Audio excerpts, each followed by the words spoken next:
ஆலோசனைக்காக ஒரு வசனத்தை வாசிப்போம். யோவான் எழுதின சுவிசேஷம் 3வது அதிகாரம் அதனுடைய 31வது வசனத்தை ஒரு வாசிப்போமாக. உன்னதத்திலிருந்து வருகிறவர் எல்லாரிலும் மேலானவர், பூமியிலிருந்து உண்டானவன் பூமியின் தன்மை உள்ளவனாய் இருந்து பூமி கடுத்தவைகளை பேசுகிறான். பரலோகத்திலிருந்து வருகிறவர் எல்லாரிலும் மேலானவர். கைகளை தலையில சொல்லுவோம். ஹல்லேலூயா, பிரைஸ் தி லார்ட். உன்னதத்திலிருந்து வருகிற நம்முடைய ஆண்டவரை குறித்து சொல்லப்பட்டிருக்கிறது. இது யார் சொல்லுவா? யோவான் ஸ்நானன் சொல்லுகிறார். ஆமென். பாருங்கள், அதுல இன்னும் ஒன்று சொல்லும்போது 30ஆம் வசனம் வாசிப்போம். அவர் பெருகவும் நான் சிறுகவும் வேண்டும். ஆமென். இரண்டு யோவான் ஸ்நானன் இயேசுவை குறித்து அவ்வளவு மேன்மையாக சொல்கிறார். ஆமென். அவன் இயேசுவுக்கு பலியை ஆயத்தம் பண்ணுவதற்காக முன்னதாய் அனுப்பப்பட்டவன் தான் யோவான் ஸ்நானன். அல்லேலூயா. பாருங்கள், அதில் அநேக காரியங்களை சொல்லப்பட்டிருக்கிறது. அந்த 1வது அதிகாரத்தில் நாம் வரும்போது, யோவான் 1வது அதிகாரம் அதனுடைய 1, 2, 3 வாசிப்போமாக. வார்த்தை இருந்தது, தேவனிடத்தில் இருந்தது, தேவனாய் இருந்தது, தேவனோடு இருந்தார், சகலமும் அவர் மூலமாய் உண்டாயிற்று என்று சொல்லப்பட்டிருக்கு. கையை தலையில சத்தமாக சொல்லுவோம். ஹல்லேலூயா. சகலமும் அவர் மூலமாய் என்று சொல்லப்பட்டிருக்கிறது. ஆமென். Praise the lord. அடுத்தது அதனுடைய 14ஆம் வசனம் வாசிப்போம்.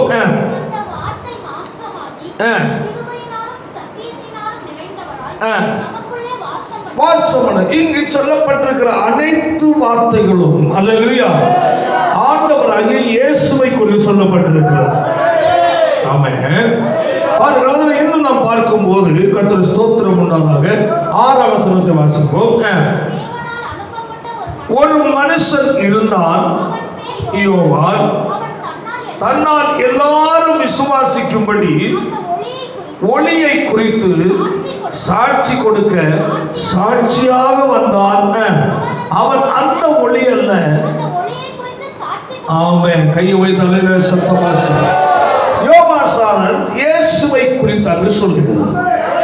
அவர் யார் என்று. ஆமென். அதனுடைய 6ஆம் வசனம் வரையிலேயும் ஆமென் 1லிருந்து 5 வசனங்கள் பிரைஸ் தி லார்ட் மிக உள்கருத்து கொண்டதான வேத பகுதி அது. அல்லேலூயா. பாருங்க, சொல்ல 3ல சகலமும் அவர் மூலமாய் உண்டாயிற்று, உண்டானது ஒன்றும் அவராலே அல்லாமல் உண்டாகவில்லை. அல்லேலூயா. அந்த இடத்தில் ஆண்டவராய் இயேசுவை முக்கியத்துவப்படுத்தி வைக்கப்பட்ட உயர்ச்சி. ஆமென். அவருக்கு 1ஆம் வசனம், ஆதியிலே என்ன இருந்த? வார்த்தையாய் இருந்தவர். அடுத்தது தேவனிடத்தில் இருந்தவர், தேவனாய் இருந்தவர் என்று சொல்லப்பட்டது. அல்லேலூயா. அப்போ அந்த வார்த்தையை கொண்டு சகலமும் உண்டாக்கப்பட்டது அவரால். அந்த வார்த்தை அது என்று சொல்லாமல் அந்த வார்த்தையை அவர் என்று சொல்லப்பட்டிருக்கிறது. அல்லேலூயா. பாருங்கள், வாசிங்க. 2ஆம் வசனம், அவர் ஆதியிலே யார்? அல்லேலூயா. வார்த்தையாய் இருந்தவர். ஆமென். அடுத்த வசனம், அவர் மூலம். ஆமென். வார்த்தையை அவர் என்று சுட்டி காட்டப்பட்டிருக்கிறார். அல்லேலூயா. ஒரு சிருஷ்டிகர். கையை தலையில சொல்லும். அப்போ அது வித்தியாசமான நிலையில் ஆழமான அர்த்தத்தோடு கூட வேதத்தின் மகத்துவங்களை அதற்கு புதைத்து வைக்கப்பட்டிருக்கிறது. ஆமென். அவரை குறித்து அந்த 3:31 சொல்லுகிறார். உன்னதத்திலிருந்து வருகிறவர். கையை தலையில சொல்லும். எங்கிருந்து உண்டானவர் அல்ல, பூமியிலிருந்து தோன்றினவர் அல்ல. அல்லேலூயா. உன்னதத்திலிருந்து வருகிறவர். அதை சொல்லப்பட்ட வாசிப்பது 3:31. உன்னதத்திலிருந்து வருகிறவர் எல்லாரும் எப்படிப்பட்டவர்? மேலானவர் என்று சொல்லப்பட்டிருக்கிறார். அல்லேலூயா, அல்லேலூயா. அவர் சொல்லிட்டு பூமியிலிருந்து உண்டானவன் பூமியின் தன்மை உடையவனாயிருக்கிறான் என்று சொல்லப்பட்டிருக்கிறார். அல்லேலூயா. அப்போ உன்னதத்திலிருந்து வருகிறவர் எல்லாரும் மேலானவராயிருக்கிறார். ஆமென். அல்லேலூயா. அவர் மனுஷனுடைய சிந்தனைக்கும் கற்பனைக்கெல்லாம் அப்பாற்பட்டவர். அல்லேலூயா. ஆனால் அடுத்தது பூமியிலிருந்து உண்டானவன் பூமியின் தன்மை உள்ளவன். ஆமென். பூமி மனிதனால் சபிக்கப்பட்டது. அல்லேலூயா. அந்த சாபத்தில் பங்குள்ள மனிதனாய் மாறிவிட்டார். அல்லேலூயா. சொன்னது போல அந்த சாபத்தின் நிலையை சிலுவையில் ஆண்டவர் வெற்றி சிறந்தார். ஆமென். அல்லேலூயா. ஆசீர்வாதமாய் கர்த்தர் மாற்றுகிறார். ஆமென். அல்லேலூயா. இன்னுமாய் பார்க்கும்போது 1 கொரிந்தியர்ல 15வது அதிகாரம் அதனுடைய 47 வாசிப்போம். முந்தின மனுஷன் மண்ணானவன். ஏன் நல்லா புரிந்து கொள்ளுங்கள். மேல அந்த 3:31 பார்த்தோம். அல்லேலூயா. பூமியிலிருந்து உண்டானவன் பூமியின் தன்மை உள்ளவனாயிருக்கிறார். அல்லேலூயா. அதை இங்கு அழகா சொல்லுகிறார். வாசிப்போம் 47. முந்தின மனுஷன் மண்ணானவன். அது யாரை குறிக்கிறது என்றால் ஆதாமை குறிக்கிறது. அல்லேலூயா. முதலாவது தேவன் சிருஷ்டித்த மனிதன். ஆமென். அடுத்தது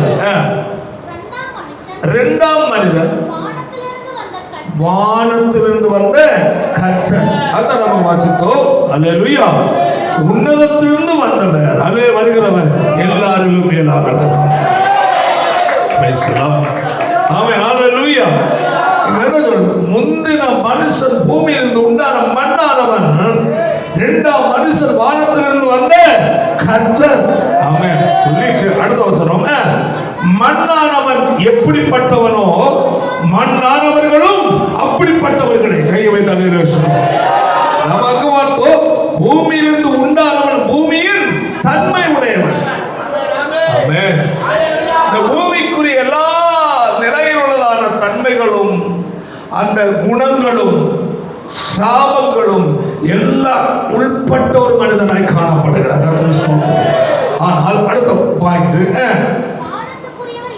வானத்துக்குரியவர் எப்படிப்பட்டவரோ வானத்துக்குரியவர்களும் அப்படிப்பட்டவர்கள். உன்னதத்திலிருந்து வந்த கர்த்தர். அல்லேலூயா. பூமியின் தன்மை உடைய மனுஷனை அல்லேலூயா உன்னதத்தின் தன்மை உடையவனாய் மாற்ற கடந்து வந்தார். அதான் சொல்லப்பட்டிருக்கு அழகா. அல்லேலூயா. இந்த மனுஷன் பூமியிலிருந்து உண்டான மண்ணானவன். நமக்கு பார்த்தோம், பூமியிலிருந்து உண்டானவன் பூமியின் தன்மை உடையவன்.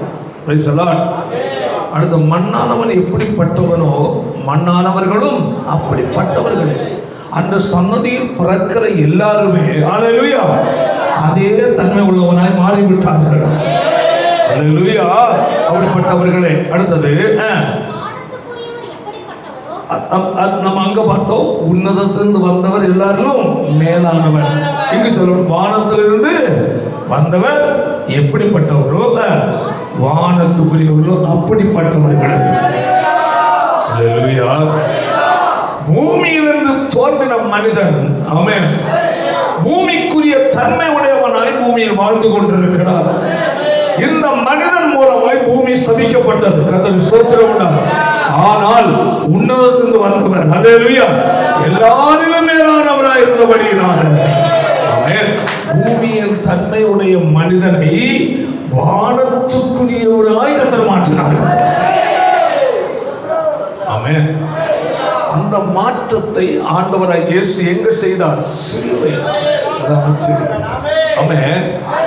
பூமிக்குரிய சாபத்துக்குட்பட்டவர்களாய் வாழ்ந்த நம்மை ஆசீர்வாதத்துக்குட்பட்டவர்களாய் கர்த்தர் நம்மை மாற்றினார். அல்லேலூயா. அந்த மேன்மையான உன்னதமான தேவன் நாம் அங்க வாசித்தோம். கர்த்தருக்கு ஸ்தோத்திரம் உண்டாதாக. அல்லேலூயா. யோவான் 1வது அதிகாரத்துல பேசுகிறார். 2வது வசனம் வாசிப்போம்.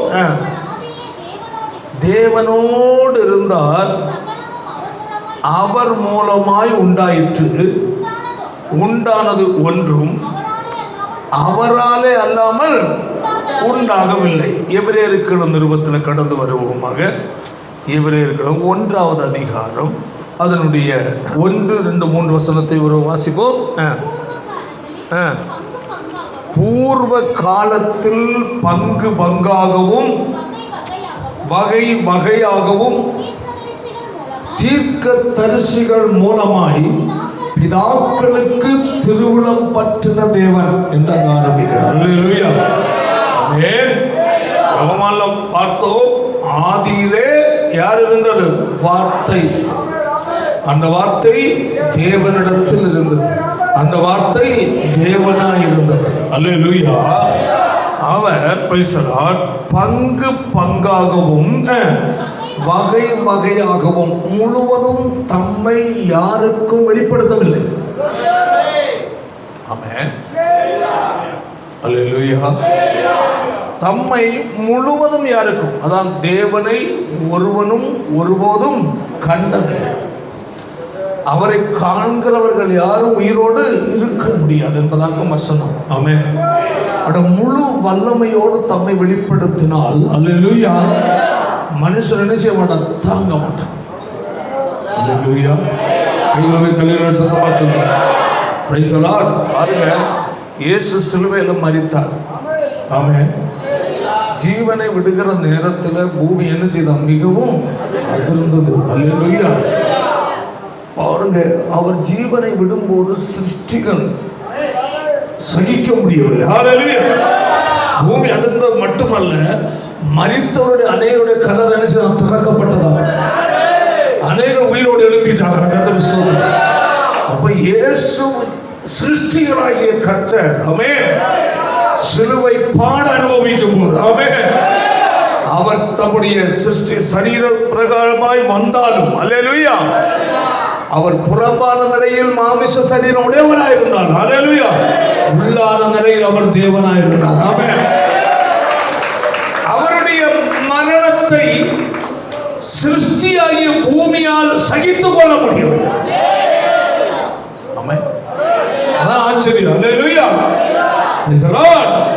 ஆவியை பிதாவின் கையில் ஒப்படைக்கிற நேரத்தில், ஆமென், நேரத்தில் பூமி மிகவும் அதிர்ந்தது. வசனத்தை வாசிங்க.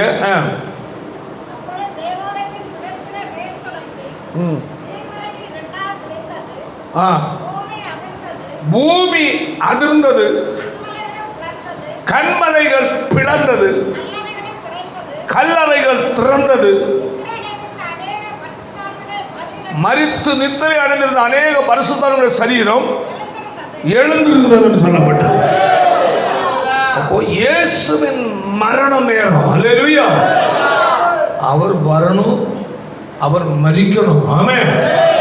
யாருக்காக? எனக்காக, உங்களுக்கு. அல்லேலூயா.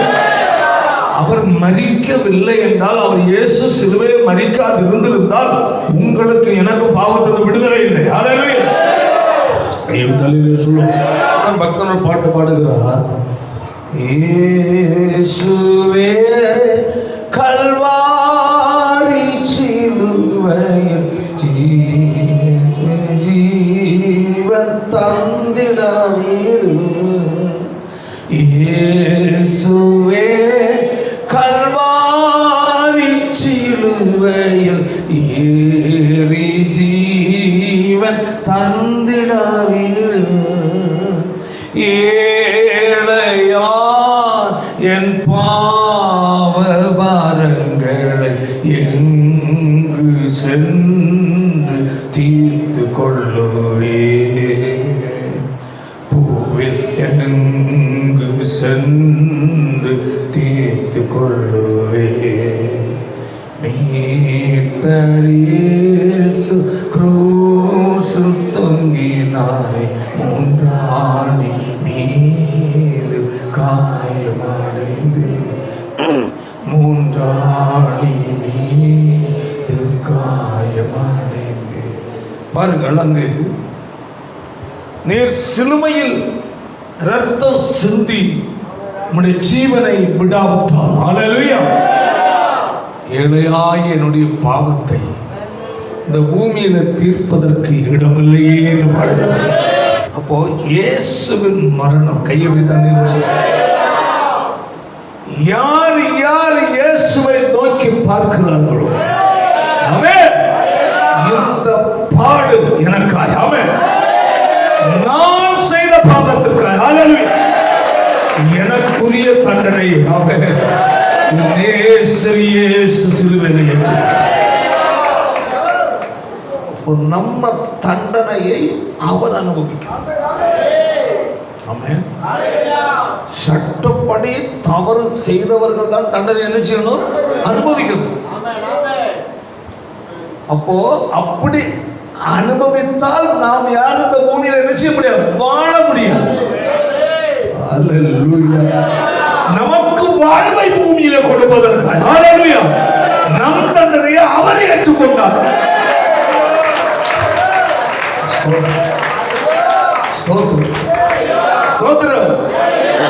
சொல்லுகிறது, பாவத்தின் சம்பளமாகிய தண்டனை என்னது? மரணம், நரக தண்டனை. ஹல்லேலூயா. இந்த நரக தண்டனை எல்லா மனிதன் மேலும் வந்து விழுந்தது. யார் மூலம்? முதல் மனிதன் மூலம். முதலாவது தேவன் சிருஷ்டித்த முதல் மனிதன் மூலம்.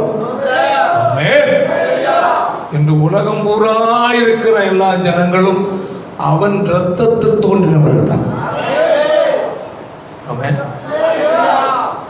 அப்போ அவன் பாவியாய் மாறினான், தேவ சாபத்திற்கும் கோபத்துக்கும் உடையவனாய் மாறிவிட்டான்.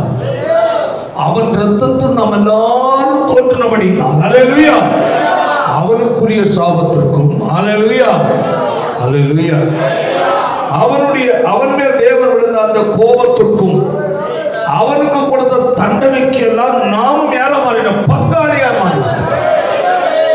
ஏனென்றால் எல்லாரும் ஒரே மனிதனிலிருந்து வந்தவர்கள். அப்படி பார்த்தால் எல்லா மனிதனும் தண்டனை அனுபவிக்கிறேன்னா ஒருத்தன் அந்த பூமியில் நினைச்சு முடியாது, வாழவும் முடியாது, ஒருத்தரும் பரலோகத்துக்கு போக முடியாது. எல்லா மனிதனுடைய தண்டனை கையவை தண்டனை சொல்லும். ஆதியில யாராயிருந்தவர்? வார்த்தையாயிருந்தவர். யாரிடத்தில் இருந்தவர்? தேவனிடத்தில் இருந்தவர். எப்படி இருந்தவர்? தேவனாயிருந்தவர். ஆமென், ஆமென். அந்த 14 வசனம் என்ன சொல்லுகிறது? மாமிசமாகிறார்.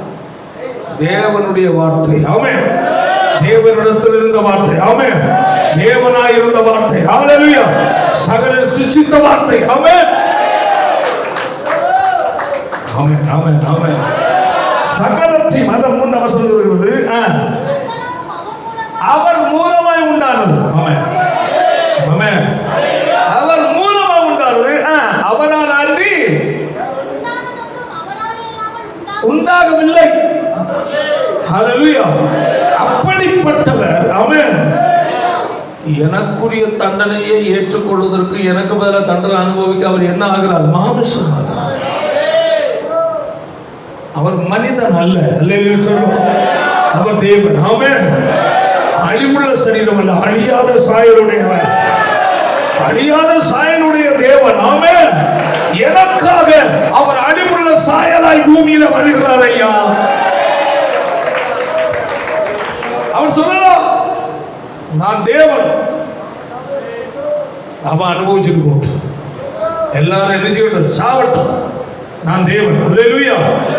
அவனை போல ஒரு சரீரம் உடைய நபரை பூமியில போக முடியாது. அங்க போய் நாயக அடி வாங்கணும். ஹல்லேலூயா. என்ன நினைக்கலாமா இல்லையா? ஆனா இயேசு அப்படி நினைக்கல. ஆமென், ஹல்லேலூயா. அவர் நமக்காய் பூமிக்கு வர தம்மை ஒப்பு கொடுத்தார். ஆமென். மாமிசமாகி, ஹல்லேலூயா, சர்வலோகத்தின் பாவத்தை, ஆமென், தம்மேல் ஏற்றுக்கொள்ளுகிறார். ஆமென், அவர் நமக்காய் ஒரு சாபமான மரணத்தை தெரிந்து கூட அனுபவித்திருப்பார். நம்ம பார்த்து அவர் சொல்ற, மகனே நீ சாகண்டா. 3வது அதிகாரம் யோவான் 16ஆம் வசனம் வாசிப்போம். ஒரே பேரான குமாரனை விசுவாசிக்கிறவன் எவனோ அவன் எப்படி கெட்டு போகாமல், ஒரே பேரான குமாரனை விசுவாசிக்கிறவன் எவனோ அவன் என்ன இல்லை கெட்டு போகக்கூடாது, கெட்டு போகாமல் நித்திய ஜீவன் கைவிதல். அப்படி என்றால் முடிவில்லாத வாழ்வு கைவிதல்.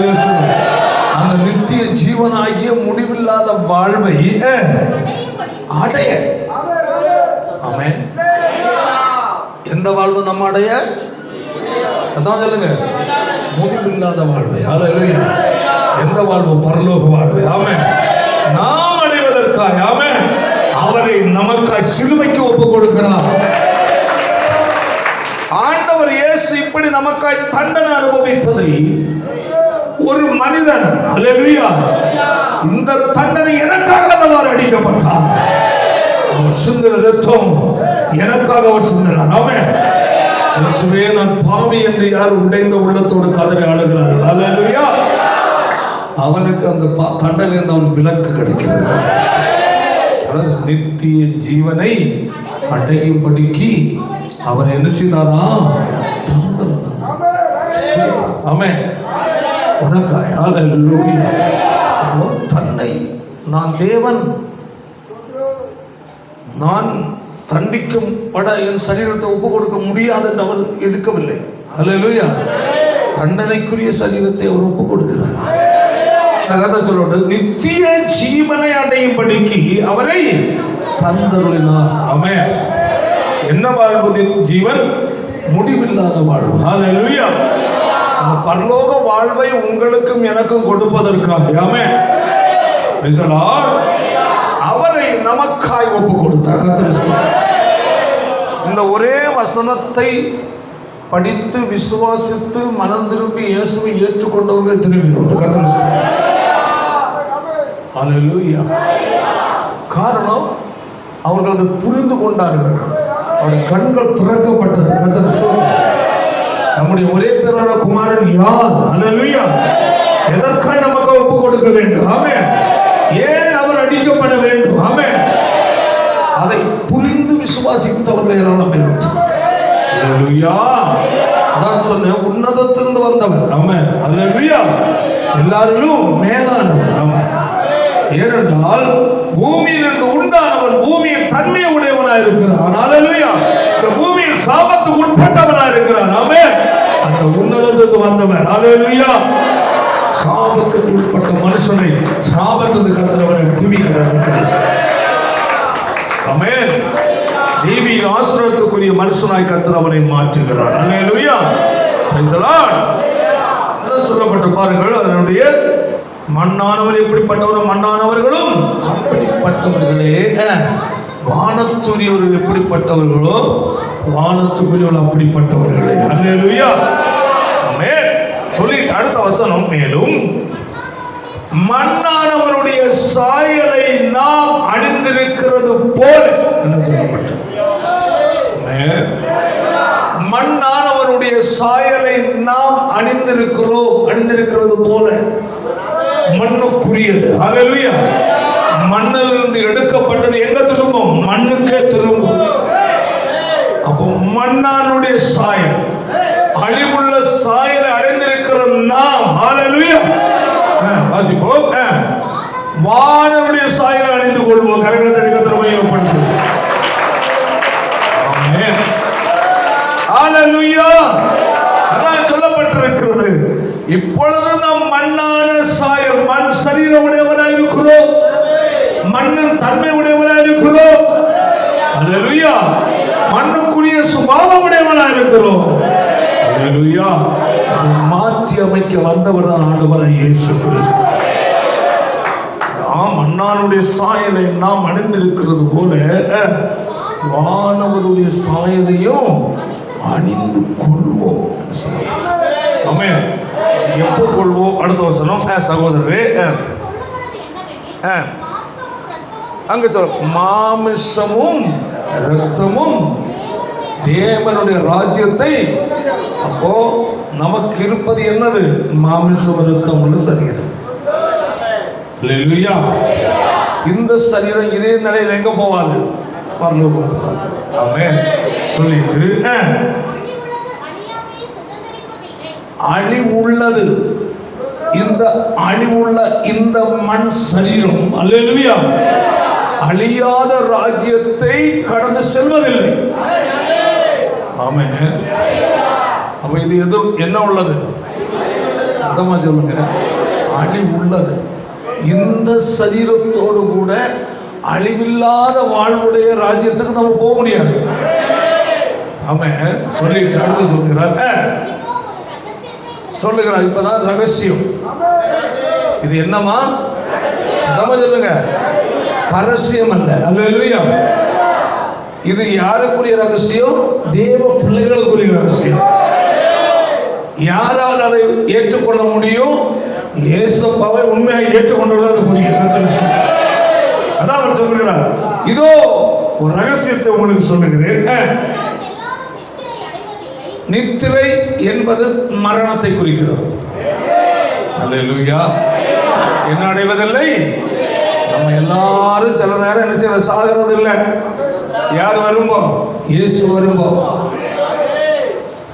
இயேசு வரும்போ உங்களில் எல்லாரும் நீங்க இருப்பீங்க. ஆமென். நாம் எல்லாரும் என்ன செய்வதில்லை? நித்திரை அடைவதில்லை என்றாக நான் நம்புறேன். ஆமென் ஆமென். இந்த வாரம் வாராரோ, அடுத்த வாரம் வாராரோ, இல்லை அடுத்த மாதம் வாராரோ, அல்லேலூயா, அடுத்த வருஷம் வராரோ தெரியாது. ஆமென். 10 வருஷம் கழிச்சு வராரோ தெரியாது. ஆனால் நீங்கள் எல்லாரும் எப்படி இருப்பீங்க? கழிந்த நாளில் போன வாரத்தில் ஒரு இது பார்த்தேன். 226 வயசு ஒரு பாட்டி. அவங்க எத்தனை தலைமுறை சன்னதியை பார்த்துருப்பாங்கன்னு நான் யோசித்துட்டே இருந்தேன். இந்த இடமெல்லாம் சுருங்கி போய் எல்லாம் போய் இந்த இடம்லாம் இப்படி தள்ளி ரொம்ப இதாகி முடியெல்லாம் ஒரு மாதிரி இருக்குது. அப்படியே உட்காந்துட்டு கேட்க விட்டுறாங்க. 216 வயசு. ஆச்சரியப்பட்டேன். ஆமென். அப்போது ஒரு விசுவாச அறிக்கை பண்ணான். தோத்திரம் இல்லை, ஏசு மாறுதல். ஆமென். கத்திரங்களை பாதுகாப்பான்னு சொல்லுங்க. உடனே சிலருக்குள்ள ஒரு எண்ணம் வருது, நடக்கிற இந்த உலகத்தில் நடக்கிற சம்பவங்களெல்லாம் பார்த்தா எப்படி வாழ்றதுன்னே புரியலன்னு. இவர்கள் மத்தியிலே தேவன் நம்மை பாதுகாப்பார். வேதம் என்ன சொல்லுகிறது தெரியுமா? நீதிமான் பனையை போல செழித்து லீபனோனின் கேதுருவுக்கு வளர்ந்தார். ஏன் நீதிமானை பனைக்கு ஒப்பிடுகிறார்? அல்லேலூயா. கடைசி நாளில் நாங்கள் ஒரு இடத்துக்கு போயிருந்தோம். ஒரு பாஸ்டர் கூட 2 பேர் வந்திருந்தாங்க. பாஸ்டர் நெல்லுங்கன்னாரு. என்ன நடந்து போயிட்டுருக்கு கொஞ்சம் என்னன்னு, இந்த பனையை பாருங்கன்னு காட்டினாங்க. பனைமரம் இந்த பாறையில் வளர்ந்துட்டு நிற்கி, பாறை கிடையாது. இதுக்கு தண்ணி எங்கேருந்து வரும்? என்னட்ட கேள்வி. எனக்கு தான் தெரியுமா? நான் என்ன நினச்சிட்டு வரேன், இந்த பாறை இடைகளையும் இந்த பனைமரத்தை கர்த்தர் பாதுகாக்கிறாரு. என்னட்ட கேட்குறாரு. நான் என்ன தெரியல பாஸ்டர், நானும் அதை யோசிச்சுட்டு இருக்கிறேன். சரி கொஞ்சம் வெயிட் பண்ணும், இதை கொஞ்சம் ஆராய்ச்சி பண்ணணும். ஆராய்ச்சி பண்ணோன்னா கல்லெடுத்து அந்த இதை தள்ளி வச்சுன்னா அது வந்து ஈரம் வருது, தண்ணி ஈரம் தெரிக்குது. அப்போ இது எப்படி வந்ததுன்னு நான் கேட்குறேன். இதுதான் நம்ம ஆண்டவர். இந்த பனைக்கு தான் நீதிமானை கர்த்தர் ஒப்பிட்டு பேசுகிறார். பாறை கற்கருக்கு இடையில இருந்தாலும் அல்லேலூயா, பனை எப்படி தான் வளரும்? குனிஞ்சா. சத்தமா சொல்லு. பனை கல்லுகளுக்கு இடையில நெருங்கி ஒடுங்கி இருக்கிறேன், நான் குனிஞ்சு வளர நிற்குமா? அந்த இடத்துல நேரம் வளரும். தேவன் அதான் சொல்லியிருக்கிறார். ஹல்லேலூயா. நீதிமான் எப்படி வளருவார்? பனையை போல. கையை வைத்தாலே பனைக்கு கிளை இருக்கா? இல்ல. அங்கங்கே சப்போர்ட் இல்ல, மேல நோக்கி மட்டுமே வளருவது பனை. தேவனை பார்த்து வாழ்கிறவன் நீதிமான். ஆமென். அது உறுதியானது. ஆமென். எவ்வளவு பெரிய காற்றடித்தாலும் மரம் நிற்கும். எங்க ஊர்ல எக்கச்சக்க மரங்கள் இருந்து சின்ன பருவத்தில் ரொம்ப உயரமா இருக்கு. அது அந்த தெளிவுன்னு சொல்லுவாங்க, அதை பதநீர் ரொம்ப டேஸ்டாக. அப்போ மழையும் காற்று வரும்ப இவ்வளோ கல்லாக என்ன வந்து விழுது? பனிக்கட்டி விழுது, பனை ஆடு. தூரம் நின்று பயந்து போய் நிற்கிறோம். அங்கே சாயுது, இங்கே சாயுது. எப்பா இவ்வளோ தூரம் சாயினாலும் அந்த பனைக்கு பிள்ளைட்டு இருக்கு. கடைசியில் அது நிற்கிது. ஆனால் வேற ஒன்று ஒரு திருக்கி முடிச்சு தூக்கி போட்டுச்சு காற்று. ஆனால் அந்த ஆடின மரம் அப்படியே நிற்குது. அப்போ தான் யோசித்தேன், என் தேவன் எவ்வளோ பெரியவர். அந்த இடத்துல நம்ம யாரை கொண்டு வரணும்? தேவனை கொண்டு வரணும். சொல்லு. நம்ம என்னன்னா எதையும் நம்ம என்னமோ நம்ம விட்டுட்டு போயிடும். இல்லை, இந்த இடத்துல தேவன் என்ன செஞ்சிருக்கிறார்? ஐயா, ஒவ்வொரு விருட்சங்கள், ஒவ்வொரு மிருகங்கள், ஒவ்வொரு மனிதர்கிட்டையும் தேவன் எதையோ செய்து வைத்திருக்கிறார். அவன் அவருடைய படைப்பினுடைய ஒரு மேன்மையாக அந்த படைப்பில் ஒன்றைதான் நீதிமானுக்கு உபயோகிக்கிறார். கர்த்தர் பனையை போல் வளருவார், பனையை போல் செழித்து. அல்லேலூயா. அப்போ பனை நிமிர்ந்து நிற்பது. ஆமென். தண்ணியே இல்லாத இடத்திலேயும் நிமிர்ந்து நிற்கிறது. எல்லா சூழ்நிலையும் மேல பார்த்து வளர்வது. ஆமென். அல்லேலூயா. கல் பாறைகளுக்கு இடையிலே இருந்தாலும் பனையா தரிக்கும். நீதிமானை அப்படிதான் ஒப்பிடுகிறார். அப்போ மனுஷனுடைய வாழ்க்கை, தேவ பிள்ளைகளுடைய வாழ்க்கை உறுதியானது. ஆமென்.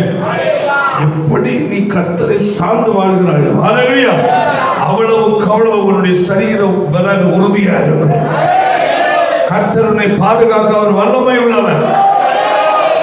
அந்த தேவன் சொல்லுகிறார். ஆமென். ஹல்லேலூயா.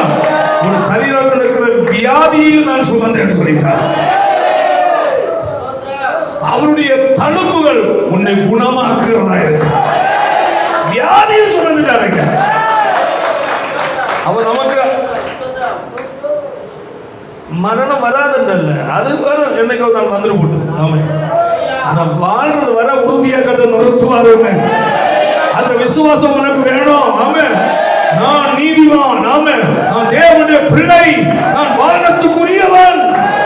என் கர்த்தர் வானத்திலிருந்து உன்னதத்திலிருந்து வந்தவன். அவருடைய தன்மையை நான் உடையவன். ஆமென். அதான் சொல்லப்பட்டிருக்கிறது. ஆமென்.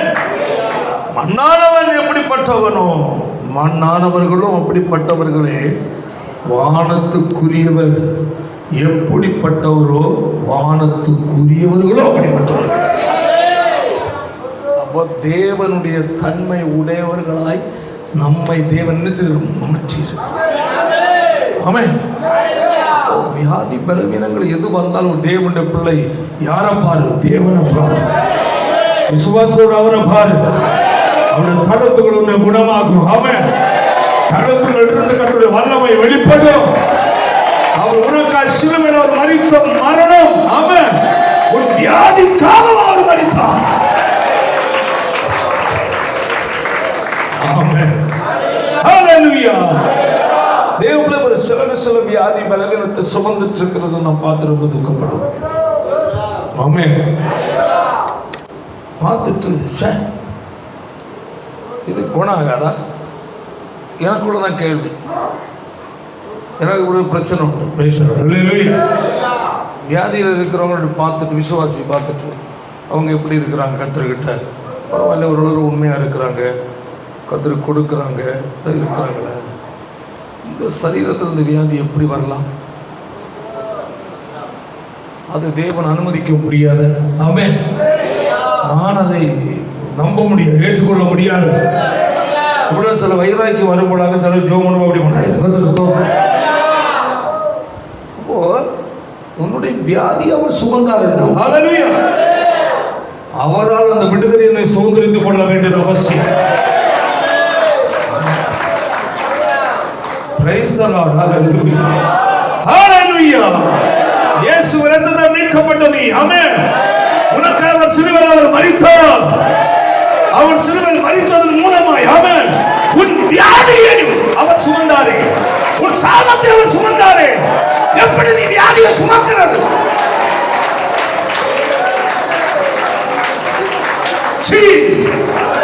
ஆமென் ஆமென் ஆமென் ஆமென். ஹalleluya.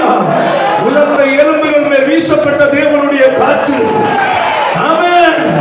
கர்த்தருடைய காற்று உலர்ந்த எலும்புகள் மேல் வீசும்போது அது உயிர் பெற்று எழுந்தது. அந்த வல்லமை உன்னால் ஏன் வீசாது? நீ விசுவாசித்த தேவனுடைய மகிமையை காண்பாய். அவர் உன்னை குணமாக்குகிற கர்த்தர். ஏன் அவர் உன்னதத்திலிருந்து வந்தவர். ஆமென் ஆமென். அவர் வானத்திலிருந்து வந்தவர். வானத்துக்குரியவர் அவரை போன்றவர்கள். நாமும் வானத்துக்குரியவர்களாக நம்மை மாற்ற வந்தவர். ஆமென் ஆமென் ஆமென் ஆமென். ஆண்டவரால் குணப்படுத்த முடியாத எந்த வியாதியும் இல்லை. ஆனால் ஒரு போர்ஷன் உங்ககிட்ட எதிர்பார்க்கிற விசுவாசம். ஆமென். உன்னுடைய விசுவாசம், உன் விசுவாசம் உன்னை ரட்சித்தது. சிலருக்கு சில நேரம் வசனத்தை கேட்க ஒரு விசுவாசம் வரும். ஜெபம் பண்ணி பார்த்தாச்சு, நேத்தான் ஜெபம் பண்ணும், நல்லா சரி ஆண்டு நம்ம கூட இந்த சீ சுமக்க வேண்டியதான். அப்படி இல்லை, அதை அப்படி நினைப்பு நீ நினைக்க முடியும். சில ஊழியக்காரர்கிட்ட வந்து சொல்லி ஜெபம் பண்ணதுக்கும் கஷ்டம். அப்போ நீ சுமக்க வேண்டியது, வேறு என்ன பண்ணுறது?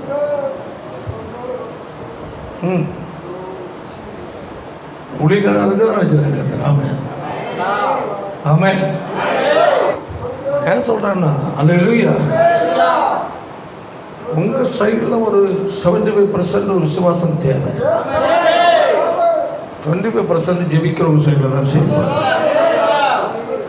எங்கே 25% நாம் வச்சு ஒன்றும் செய்ய முடியாது. பாசிட்டிவ் நெகட்டிவ் சேர்ந்தால் தான் லைட் எரியும். ஆமென் அல்லேலூயா. நாங்கள் நெகட்டிவ், ஆமென், நீங்கள் பாசிட்டிவ். ஆமென். புரியுதா இல்லையா? யாரையாவது விடுதலை வேணும். அல்லேலூயா. முழுவதும் ஊழியக்கான சாயாத ஒரு விசுவாசம் தேவனை சாயாத. ஆமென் அல்லேலூயா. அவ்வளோதான். ஜெபம் பண்ணா உடனே விடுதலை, அவ்வளோதான். அவன் கொஞ்சம் கொஞ்சமாக அப்படியே அதை கூட வச்சா சல்லுன்னு இறங்கி குட்டு. அப்போ தேவனுடைய பிள்ளைகளும் உங்கள் சைடில் தேவனை எதிர்பார்ப்பது விசுவாசத்தில் நீ எப்படி ஆண்டோட எதிர்பார்க்க. உன் விசுவாசம் அல்லேலூயா உன்னை விட்டு ரட்சிக்கிறோமே. ஊழிய காலத்தில் இருப்பது 25% தான் உனக்கு தேவைப்படும். அந்த இடத்துல நெகட்டிவ் மாதிரி. ஆமென். அந்த இடத்தில் உன் விசுவாசமும் ஊழியக்கான விசுவாசம் சேர்ந்துதான் அற்புதத்தை கொண்டு வரும். அப்போ மனுஷன், ஆமென், அவர் தேவன். அல்லேலூயா. தேவனுடைய வல்லமை, ஆமென், மனிதனுக்குள் அவர் கர்த்தர் இருப்பார். ஆமென். ஸ்தோத்திரம். மண்ணானவன் எப்படிப்பட்டவன்? மண்ணானவர்கள் அப்படிப்பட்டவங்க தான். ஸ்தோத்திரம். சொல்லிட்டா சொல்ல கீழே ஒரு ரகசியத்தை உங்களுக்கு சொல்லுகிறேன். நாம் எல்லாரும் என்ன செய்யலாம்? மரிப்பதில்லை. ஆனாலும் கடைசி எக்காலம் துணிக்கும் போது ஒரு நிமிடத்தில் ஒரு இமைப்பொழுதில் நம்ம எல்லாரும் என்ன செய்வோம்? மறு ரூபம். நான் அந்த நேரம் சொன்னேன், இந்த சரீரம் அங்கே போகாது. இந்த சரீரம் இமைப்பொழுது என்ன செய்யும்? மறு ரூபம் அடையும். அந்த அதான் தேவனுடைய வல்லமை. மனிதன் ரூபாயை உண்டு பண்ணிட்டான். விவசாயம் நெல்லெல்லாம் அறுவடை செய்கிற ரூபாவோட ரெடி பண்ணிட்டான். மனுஷன் அதெல்லாம் செய்கிறான். செவரு பூசுது ரோபோ, பூசி அதெல்லாம் ஃபினிஷ் பண்ணுது. அப்போ மனுஷன் இப்போ தேவையில்லாத மாதிரி ஆயிடுச்சு. மனுஷன் தான் அப்போ போய் இடுப்பில் கை வச்சு நிற்பான். அது நிமிர்ந்து வேலை செய்துட்டுருக்கு. அந்த அளவில் மனிதனால் கண்டுபிடிக்க மனிதனுக்கு அறிவு இருக்கிறது, மூளை இருக்கிறது. மனிதனுக்கு மூளையை கொடுத்த தேவன் எவ்வளோ பெரிய ஞானியாக. அவருடைய கிரியை நம் வாழ்க்கையில் வெளிப்படும் என்றால் அதை அவருடைய மகத்துவம் வல்லமையை நீ விசுவாசிக்க முடியும். அந்த விசுவாசம் தான் உனக்கு என்ன கொண்டு வரும்? விடுதலை கொண்டு வரும். விசுவாசம் இல்லை என்றால் காலம் பூரா அந்த வியாதி என்ன செய்யணும்? சுமந்துட்டே வழி சுமக்கு வர ஒரு சுமையோடு வர அப்படின்றது வியாதி. சரி, நல்லா காரணம் விசுவாசம் இல்லை. எத்தனை நாளாக நான் ரொம்ப பாருங்கள், இப்போ எருசலேமில் அங்கே எல்லாம் நிறைய நோயாளிகள் இருந்த எல்லாரும் குணம் இல்லை. எத்தனையோ குருடன் அந்த எல்லாரும் இயேசுவிட்ட குணம் வரல. அவனுக்கு இயேசுவிட்ட வரணுடைய எண்ணம் உண்டாகலை. அல்லேலூயா. அவன் இங்கேருந்து பிச்சை எடுத்து பிழைக்கிறதா அவன் விரும்புகிறான். அவனை போய் தேடி போய் நீ பிச்சை எடுக்கக்கூடாது, குணமாக்குறன்னு குணமாக்கல. அல்லேலூயா. யார் இயேசுவிடத்தில் வந்தார்கள் அவன் விடுதலை பெற்று போனாங்க. நீ கர்த்தரை ஆராதித்தாலும் உன் இறுதியும் விசுவாசத்தில் அவரை நெருங்கணும். தேவனுடைய பிள்ளைகளாகிய நாம் அந்த உன்னதத்திலிருந்து வருகிற தேவனுடைய மகத்துவத்தை புரிந்து அவரை விசுவாசித்து வாழ்வோம் என்றால் அல்லேலூயா, தோல்வியின் நிலையை கர்த்தர் மாற்றி நீதிமான் பனையை போல செழிப்பான் சொல்லப்பட்ட வேத வாக்குகள் நிமிர்ந்து நடக்க பண்ணுகிற தேவனா எல்லா கட்டிலும் கர்த்தர் விட்டு போடுவார். தேவ பிள்ளைகளை சத்துரு தொட முடியாது. ஹல்லேலூயா. தேவ பிள்ளைகள் மேல் சாத்தான் கை வைக்க முடியாது. ஒரு நபர் மேல் சாத்தான் கை வைக்கிறான், கிரியை செய்யறான், அவன் பாவம் செய்துட்டு இருக்கணும். புரியுதா சொல்றது? ஒரு தேவனுடைய பிள்ளை என்று சொல்லுகிற நபருக்குள் பிசாசு நுழைகிறான் என்றால், கிரியை செய்கிறான் என்றாலே அவன் பாவத்தில் இருக்கணும். பாவம் செய்துட்டு மறைச்சிட்டு பக்திமான் போல வேஷம் போடுறான், அவன்கிட்ட கிரி சாத்தா கிரிச்சு. நீ கரெக்டாக இருந்தா சத்துருன்னு தொடவே முடியாதுன்னு நான் சொல்றேன். சாத்தானு உங்ககிட்ட வேலை இல்லை. ஏண்டா உன்னில் இருக்கிறவர் பெரியவர். ஹல்லேலூயா. உன்னில் இருக்கிறவர் பெரியவர். எல்லாரும் உலகம் படிக்கணும். நினைக்கலாம் தான் அத்தனை வருஷமா இருக்கு. எனக்கு ஏன் இந்த பிரச்சனை நீங்க? எனக்கு இந்த வியாதியை நான் சுமத்து நடக்கிறேன். ஏன் எனக்கு இந்த வியாதியில் விடுதலை இல்லை? ஏன் கேள்வியோட வாழ்வு. நீ வியாதி உள்ள நபராய் இருப்பது தேவனுக்கு சித்தம் அல்ல. அதை முதல்ல புரிந்துக்காம ஏனும் வியாதி குணமாகவில்லை என்றால் ஒரு அவிசுவாசமே காரணம். ஆமே ஆமே நாமே நாமே நாமே நாமே நாமே நாமே நாமே தேவனுடைய அளவற்ற வல்லமை. ஆமே. செத்து 4 நாளாக லாசரு உயிரோடு எழுப்ப வல்லமை இருக்கிறது. சரீரத்தில் இருக்கிற எந்த வியாதி குணப்படுத்த தேவனுக்கு வல்லமை இருக்கு, வல்லமை இருக்கு. ஆமே. இன்று விசுவாசித்தால் ஆமே உன் சரீரத்தில் ஒரு அற்புதத்தை நீ அனுபவிப்பாய். இன்று உனக்கு ஒரு விடுதலை நாள், அற்புதத்து நாள், அதிசயத்து நாள். உன் சரீரத்தில் இன்னொரு சுகத்தை நீ அடைய போகிறாய். உன் சரீரத்தில் ஒரு விடுதலை நீ பெற்றுக் கொள்ள போகிறாய். உன் சரீரத்தில் இருக்கிற வியாதி உன்னை விட்டு விலக போகிறது. எப்படிப்பட்ட வியாதியா இருந்தாலும், எத்தனை வருஷத்த வியாதியா இருந்தாலும், இப்பொழுது right now தேவனுடைய வல்லமை ஒவ்வொரு மேலும் பாய்வனாக, ஒவ்வொரு மேலும் பாய்வனாக, ஒவ்வொரு மேலும் பாய்வனாக, நாடி நரம்புகளுக்குள் பாய்வனாக, பசைக்குள் பாய்வனாக, காயங்கள பாய்வனாக. சிற்பின் வல்லமை, சிருஷ்டிப்பின் வல்லமை, சிருஷ்டிப்பின் வல்லமை, சிருஷ்டிப்பின் வல்லமை, சிருஷ்டிப்பின் வல்லமை ஒவ்வொருக்குள்ளே இறங்கி கொண்டிருக்கிறது. குழந்தை பாக்கியம் இல்லாதவர்களுக்கு கர்த்தர் குழந்தை பாக்கியத்தை கட்டளை இடுவீராக. இப்பொழுது வியாதிசரா இருக்கக்கூடாதப்பா.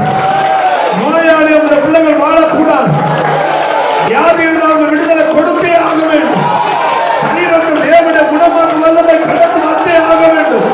அற்புதம் நடந்தே ஆக வேண்டும். இயேசுவின் நாமத்தில் நாமத்தில், இயேசுவின் நாமத்தில், இயேசுவின் நாமத்தில், இயேசுவின் நாமத்தில், இயேசுவின் நாமத்தில், இயேசுவின் நாமத்தில் விடுதலை. உங்களுடைய எலும்புகள் உயிரடையட்டும். ஆமென். உங்களுடைய எலும்புகள் உயிரடையட்டும். உங்களுடைய எலும்புகள் உயிரடையட்டும். ஆமென், ஆமென், ஆமென். செயல்படாத பகுதிகள் செயல்படுவதாம். செயல்படாத பகுதிகள் செயல்படட்டும். ஆமென், ஆமென், ஆமென். ஒவ்வொரு சரீரத்தில் தேவனுடைய வல்லமை, ஒவ்வொரு நரம்புகளுக்குள்ள, தசைகளுக்குள், எலும்புகளுக்குள் தேவனுடைய வல்லமை இறங்கட்டும். அவருடைய வல்லமை பாய்ந்து கொண்டிருக்கிறது. சிலருடைய வியாதியை கட்ட குணமாக்கி கொண்டிருக்கிறார். சிலரை கட்ட தொட்டு கொண்டிருக்கிறார். அற்புதங்கள் நடந்து கொண்டிருக்கிறது. நாசரேனாகிய இயேசு கிறிஸ்துவின் நாமத்தில் அற்புதம் நடக்கட்டும். அற்புதம் நடக்கட்டும். அற்புதம் நடக்கட்டும். இப்பொழுதே அற்புதத்தின் வல்லமை, குணமாக்கும் வல்லமை, அதிசயத்தின் வல்லமை. அன்பான தேவ பிள்ளைகளே, உங்களுக்கு ஒரு விசுவாசம் ஆழமாய் தேவை. உன் வியாதியை நினைத்து எனக்கு குணம் ஆகாது என்ன சில காலம் பூரா அப்படிதான் நீ நினைக்காத. ஆமென். உன் விசுவாசம் உள்ள நிரம்பின விசுவாசமாக இருந்தால் ஆமென், நொடி பொழுது குணமாக தேவனுக்கு வல்லமை.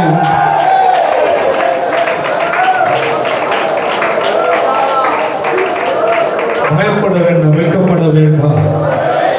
அப்பொழுது செய்வார். நல்ல பிதாவே, நல்ல வேலைக்காய் சமத்திரை மட்டும் தேவனுடைய கிருபைகளுக்காய் கேட்ட வார்த்தைகள் நீர் உன்னதத்தில் வந்தவர் அப்பா. நாங்கள் மண்ணானவர்கள். ஆமென். உன்னதமான தேவனுடைய வல்லமை ஜனங்களை உயிர்ப்பிக்கும்படியாக ஜெபிக்கிறோம். நம்மால் கூடாத காரியம் ஒன்றுமில்லை அப்பா. வியாதிகளோடு பலவீனங்கள் இருக்கிற மக்களுடைய சரீரத்தில் தேவன் இன்றைக்கு ஒரு அற்புதத்தை செய்யும்படியாக ஜெபிக்கிறோம். நீர் குணமாக்குகிற தேவன் அல்லவா? எங்கள் வியாதியை சிறுவேல சுமந்தீர் என்று பார்க்கிறோம். கர்த்தர் அந்த வார்த்தையை நிறைவேற்றுவீராக. தேவன் செய்யும் அந்த ஒரு ஆசீர்வாதத்தோடு இயேசுவின் மூலம் பிதாவே. சேனைகளின் கர்த்தர் பரிசுத்தர், சேனைகளின் கர்த்தர் பரிசுத்தர், சேனைகளின் கர்த்தர் பரிசுத்தர்.